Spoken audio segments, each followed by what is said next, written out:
Let's dive right in. Number 7. When laughter is a shield for terror.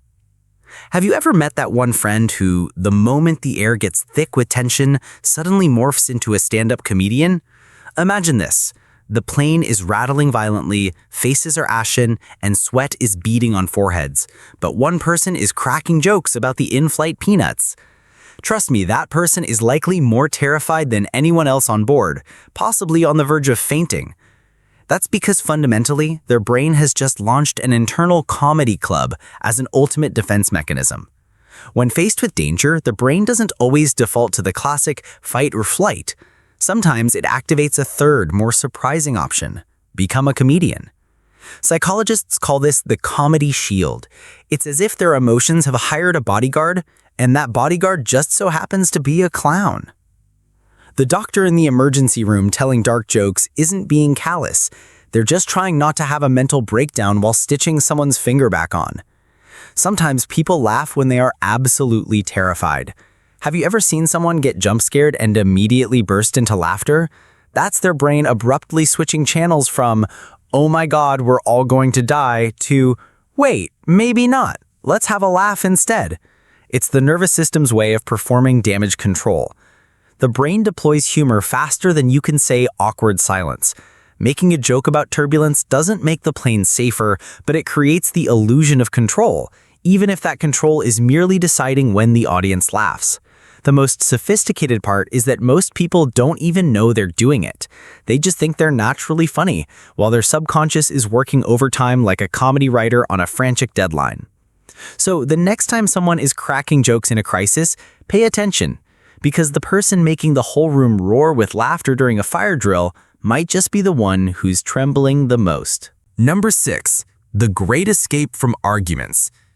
Have you noticed those people with a superpower for vanishing the instant a voice is raised? A heated debate about pineapple on pizza erupts and poof, they're gone like a magician.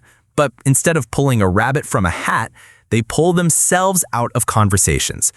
These are the people who would rather chew on an old sock than tell a waiter their order is wrong. Customer, "Excuse me, I ordered the chicken, but you brought me a shoe." Waiter, in their mind, "Oh, a shoe. Excellent. I love shoes. Delicious." Their brain essentially triggers an emergency evacuation drill anytime someone looks mildly annoyed. This isn't just politeness, it's their subconscious equating conflict with a wild bear attack. Except instead of a bear, it's Karen from accounting, asking why they used her stapler.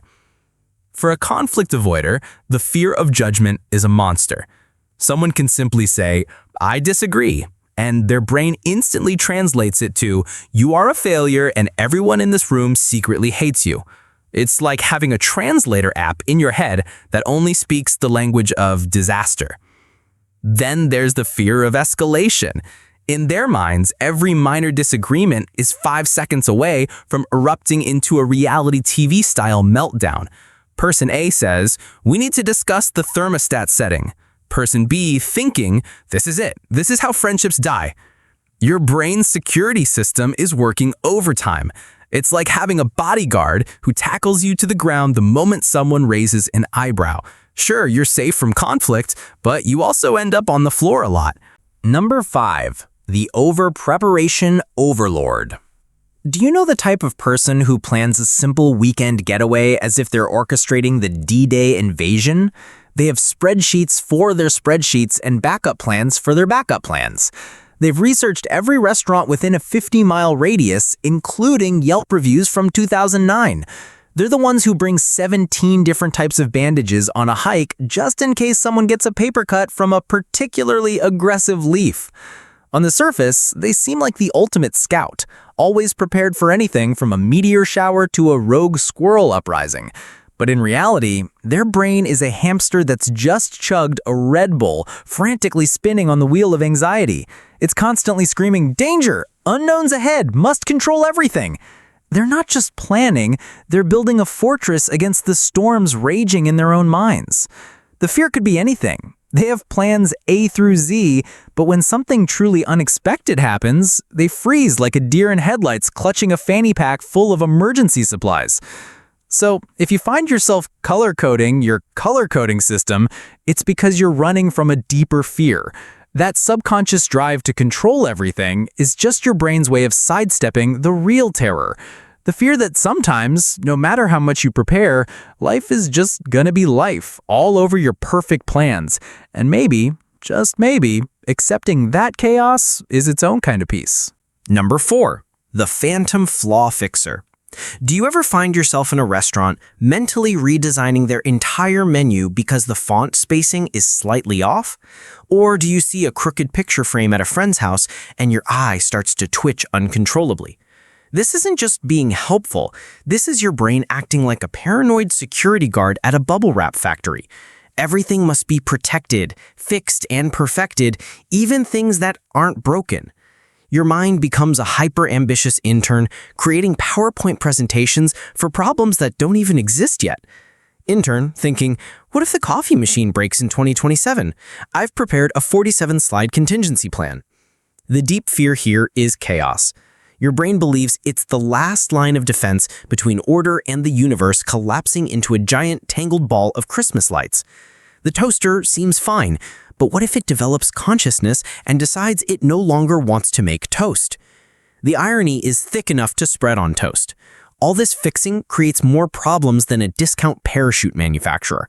Your friends start hiding their problems from you, your family feels like they're living with a home improvement show host who never got canceled. The problem isn't the slightly wobbly table leg. The problem is that your brain has appointed itself CEO of the universe without bothering to check if the position was even open. Number 3. The social shapeshifter. Have you noticed how some people completely transform depending on who they're with? One minute they're a hardcore death metal fan, the next they're discussing fine wines as if they've been a sommelier for decades. This isn't just being flexible, this is a full personality metamorphosis. These social chameleons don't just adapt, they become entirely different people. New hobbies appear out of nowhere, opinions flip faster than pancakes, even their vocabulary changes. The brain does this automatically, like breathing. It's not a conscious choice. The subconscious is screaming, if I'm exactly like them, they have to accept me. This fear of rejection runs so deep that it overcompensates. You're not growing a new face, but your personality is doing backflips. When you're constantly changing masks, you forget what your own face looks like. When you take off all the personas, what's left is uncertain. So the shape-shifting becomes armor.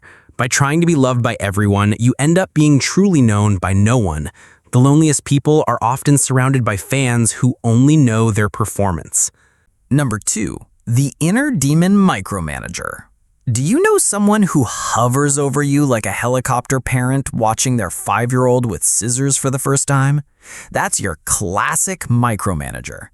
And they're not just checking your work. They're basically performing an exorcism on their own inner demons. Picture this. Your boss sends an email at 9 p.m. asking if you remembered to capitalize the T in Tuesday on next week's report. Then they follow up at 9:03 p.m. to make sure you got the first email. This isn't leadership. This is what happens when someone's brain is convinced that if they let go of control for even 1 second, the entire universe will implode, starting with their career. They'll say, I trust you completely with this project, while installing security cameras in your coffee mug. The weird part is, they genuinely believe they're being helpful. In their mind, they're not suffocating you, they're providing guidance. They're terrified, not of you, but of themselves. Every time they see you working independently, their subconscious screams, but what if they do it wrong and everyone finds out I'm actually just 3 anxiety disorders in a business suit? And so they create this bizarre self-fulfilling prophecy. They hover so much that employees stop taking initiative and then they complain that nobody takes initiative. It's like setting your own house on fire and then wondering why it's so hot. Number 1.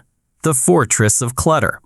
You know that one junk drawer everyone has? The one that's basically a graveyard for dead batteries, mystery keys, and cables for devices that went extinct in 2003? Now, imagine that drawer's energy spreading throughout your entire house like an organizational plague. Welcome to the world of hoarding disorder, where every broken toaster is a potential time machine.